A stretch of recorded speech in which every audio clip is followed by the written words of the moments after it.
అందరికీ నమస్కారం. పేద సామాన్య కుటుంబాల జీవితాల్లో వెలుగులు నింపాలంటే అది విద్య ద్వారానే సాధ్యమవుతుందని నమ్మి పేద ప్రజల ముఖ్యమంత్రిగా పనిచేసినటువంటి వైఎస్ జగన్మోహన్ రెడ్డి గారి మీద ఈ రోజున చాలా మంది విమర్శలు చేస్తూ ఉన్నారు.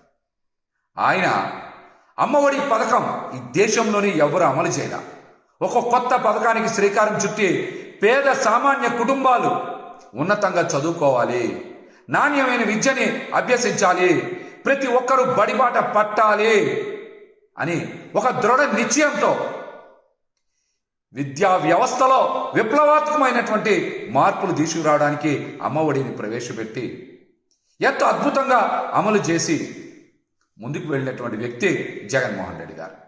వారి మీద ఈ రోజున కూటమి నాయకులతో పాటు షర్మిల గారు కూడా విమర్శలు చేస్తూ ఉన్నారు. తల్లికి వందనాన్ని ఏ విధంగా అమలు చేస్తారు, అమ్మఒడి కన్నా మెరుగ్గా అమలు చేస్తారా లేదా అనే విషయాల మీద షర్మిల గారు ప్రశ్నించకుండా, షర్మిల గారు తెలుగుదేశం పార్టీ అధికార ప్రతినిధిలాగా మాట్లాడుతూ ఉన్నారు. మీరు వైఎస్ రాజశేఖర్ రెడ్డి గారి బిడ్డని మర్చిపోవద్దని కూడా నేనైతే విజ్ఞప్తి చేస్తూ ఉన్నా. మీరు కాంగ్రెస్ పార్టీ రాష్ట్ర అధ్యక్షురాలుగా ఉన్నారా లేదా అని అనుమానంతో నేనైతే అడుగుతా ఉన్నా. మీరు సూపర్ 6 అమలు గురించి మాట్లాడాలి, అందులో లోటుపాట్ల గురించి పోరాటం చేయాలి. కానీ ఈరోజు ప్రతిపక్షంలో ఉన్నటువంటి జగన్మోహన్ రెడ్డి గారి మీద విమర్శలు చేస్తూ ఉన్నారంటే మీరు కూటమిలో రహస్య భాగస్వామ్యం ఉందని అందరికీ కూడా అనుమానం కలుగుతోంది. అదేవిధంగా మీరు B3 బాబుల చేతిలో బందీ అయ్యారా అని ఈ రాష్ట్ర ప్రజలకి అనుమానం వస్తోంది. మీకు కూడా చెప్పాలి, B3 బాబులు అంటే చంద్రబాబు గారు, పవన్ కళ్యాణ్ బాబు గారు, లోకేష్ బాబు గారు. అందుకనే ముగ్గురిని B3 బాబులు అన్నా. ఈ B3 బాబుల చేతిలో షర్మిల గారు ఏమైనా బందీ అయ్యారా అనేటువంటి అనుమానం నాకు కాదు, ప్రజలకు కలుగుతుంది. ఎందుకంటే వారు జగన్మోహన్ రెడ్డి గారి మీద విమర్శలు చేస్తూ ఉన్నారు. అమ్మఒడి మీద విమర్శలు చేయడం ఏంటి? తల్లికి వందనం మీద మీరు ప్రశ్నించారు కదా. జీవో నెంబర్ 29 జారీ చేశారు. ఈ జీవో నెంబర్ 29లో ఏదో ఆధార్ గురించి పెట్టారంటున్నారు. ఆధార్ గురించి పెట్టినట్టయితే అందులో ప్రతి బిడ్డకి అని నమోదు చేయకుండా, జీవోలో నమోదు చేయకుండా ప్రతి తల్లికి మాత్రమే అని రాశారు.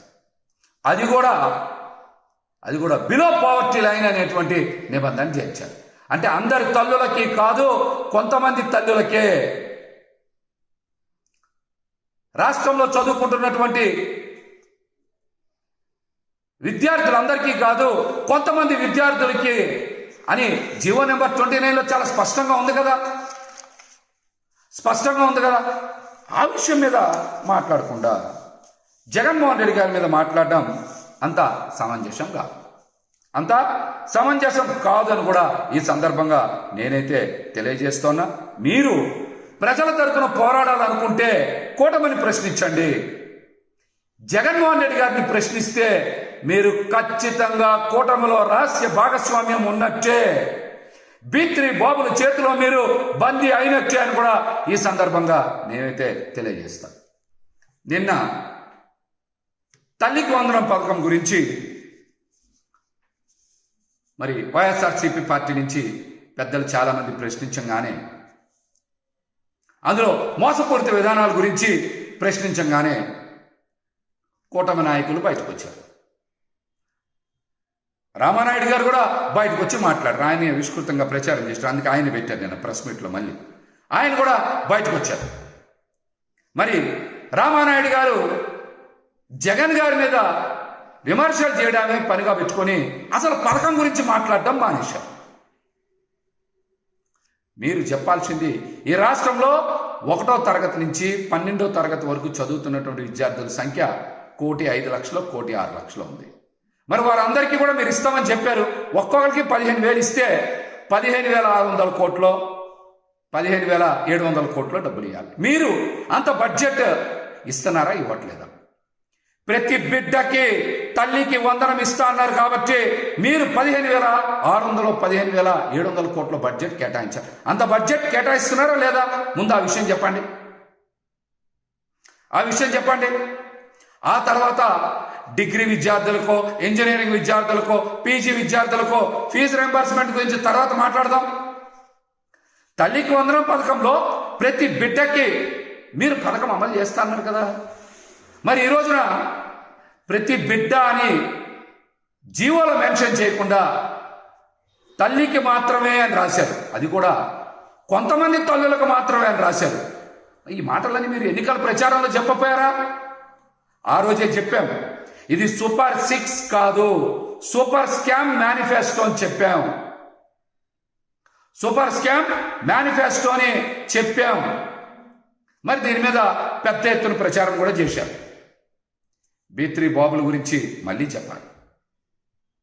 40 సంవత్సరాల అనుభవం ఉన్న చంద్రబాబు నాయుడు గారు, 2 లక్షల పుస్తకాలు చదివినటువంటి కళ్యాణ్ బాబు గారు, స్టాన్ఫోర్డ్ యూనివర్సిటీలో చదివి పాదయాత్ర చేసినటువంటి లోకేష్ బాబు గారు జీవో నెంబర్ 29లో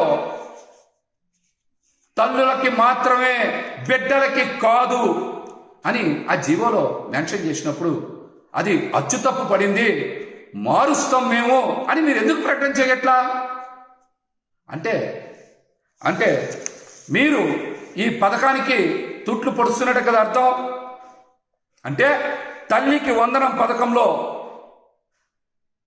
విద్యార్థులకు వెన్నుపోటు తప్పదనే కదా మీరు మాట్లాడారు.